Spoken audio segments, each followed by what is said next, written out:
So the syllabus says that we need to be able to sketch the general shape of titration curves and include their key features such as their intercept, their equivalence point, the buffer region, and the points where the pH equals the pKa or the pOH equals the pKb, which is what we call the half equivalence point.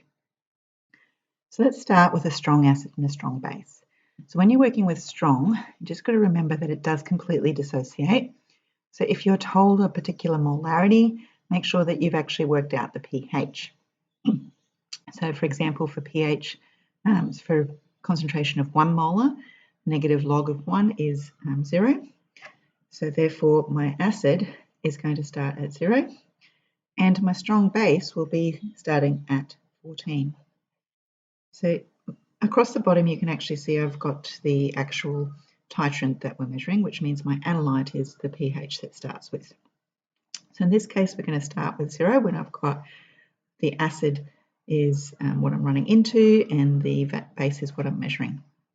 So we know that with strong acid and strong base, they neutralize at point at pH of 7 because there'll be equal moles each. So I need to make sure that my equivalence point is at pH 7. So it helps to sometimes dot a line across to make sure that you're sketching correctly. So I want quite a large equivalence region and we want a shallowish line going up. And then once there's an excess of base, there'll be a shallowish line going across to the 14. So make sure you actually start at the correct pH, whereas if it's only 0.1, would be starting at pH 1 and finishing at pH 13. So just drawing exactly the same way, a largish equivalence region, making sure that you're keeping those approximately the same so your equivalence point remains at the right point. And again, drawing your beginning and end regions.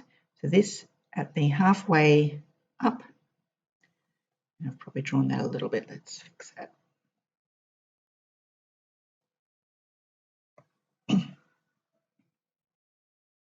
Draw it so it's halfway, going up to the 14. So our equivalence point is that halfway position on that vertical section.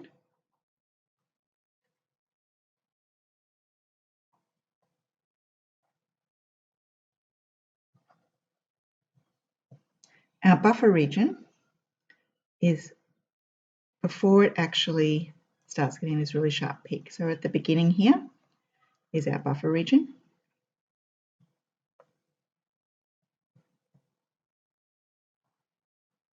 The intercept is the pH of the acid or the base that we actually have as our analyte. And the half equivalence point, or the point where the pH equals the pKa and the pOH equals the pKb, is exactly half the volume. So we need to actually look at the volume, then work out half the volume and go up to that point. So it is a specific point, it is not a region. Both the equivalence point and the key half equivalence points are specific points. So at this point, my pH equals my pKa. At this point also, the pOH equals the pKb. And when we're doing this, we're actually talking about the analyte. So at this point, because it is an acid, it would be the acid's Ka, and it's its conjugate base that it's its pKb. So it's not that we're looking at the titrant. So let's look at it as if we were doing starting from the base. It works. So in this case, we're measuring an unknown base against a known acid. And again, we need to make sure we've got about halfway. So we'll have this shallow sort of curve coming down and a shallow overspill. So again, trying to make sure that that equivalence point is at pH 7, and I needed to take that down to 0, sorry.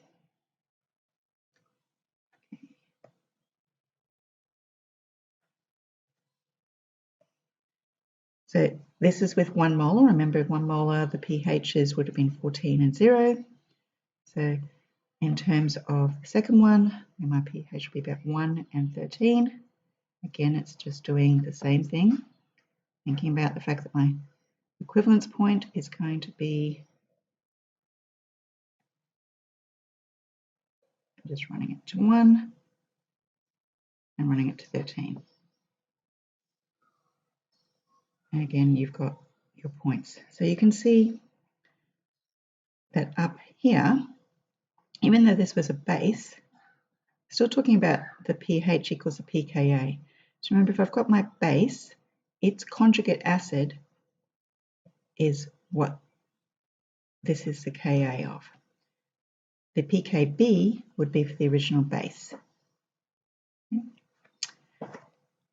In terms of strong acids and weak bases, I'm going to consider to start with a 0.1 molar just for ease, and a weak base. So weak bases aren't around this 14 region. So weak bases we're going to be looking at, it's going to drop.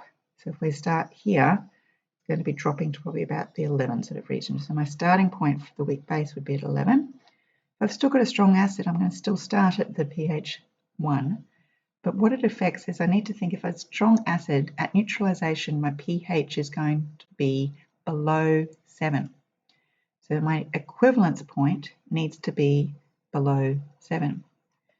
So if we start drawing our little curve and sort of mark in where we want our equivalence point, and we're going to do this sort of curve coming up, and then we want it to finish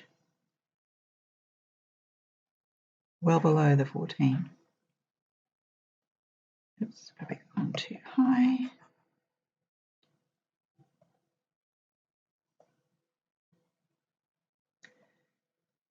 And let's tidy up. So you can see with strong acid, weak base, because I've now dropped, so I still have my equivalence region, but my equivalence point is now below 7. And that's because my conjugate acid of my weak base is also contributing at this point. So it lowers the pH. So we don't just have water and a salt, we actually have the conjugate acid of the base also at equivalence, which means that I'll have a lower pH than 7. So if I was starting from the base, I'd start well below the 14. Need to make sure that my equivalence point is below the 7. So I'm aiming for somewhere down here. I'll have an initial really sharp little region as it starts, and then it'll flatten out. And then I'll have a sharp flattening of the down to the acid. So this was a strong.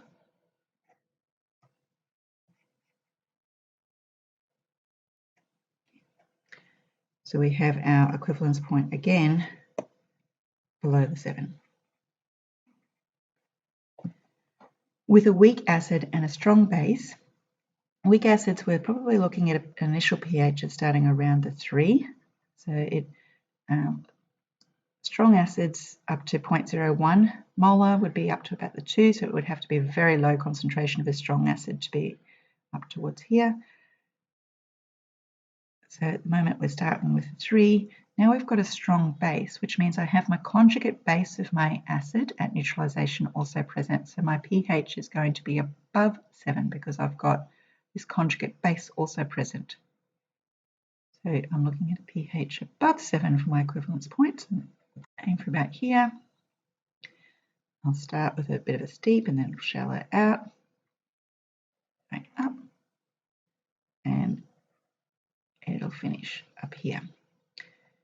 So again, I've got my equivalence point and again above 7, making sure you start at around 3, between 3 and 4. And here, because I started with a strong base, let's just say it's 0.01, so I'm starting at the 13. And again, I need to make sure my equivalence point is above the 7. So I want it to be about here. And see, drop off, coming down to the equivalence. and it'll end up here. My equivalence point, equivalence point still above the 7. We don't do titrations of week and week. And if I draw a week and week, it would be, for example, starting here, a week and week, rather than actually having this steep area, what actually happens is that you end up, because of it's like having a buffer, we end up with this curve that isn't really any steep area at all in it. So there's no defined point that it actually becomes. So it's more of a slant. No defined point that we could actually say, well, that was definitely at equivalence. So therefore, it's not useful to do a week versus a week. So we don't tend to do these ones. If you have a diprotic, you'll have the 2 of these, but we want to concentrate on our monoprotic acids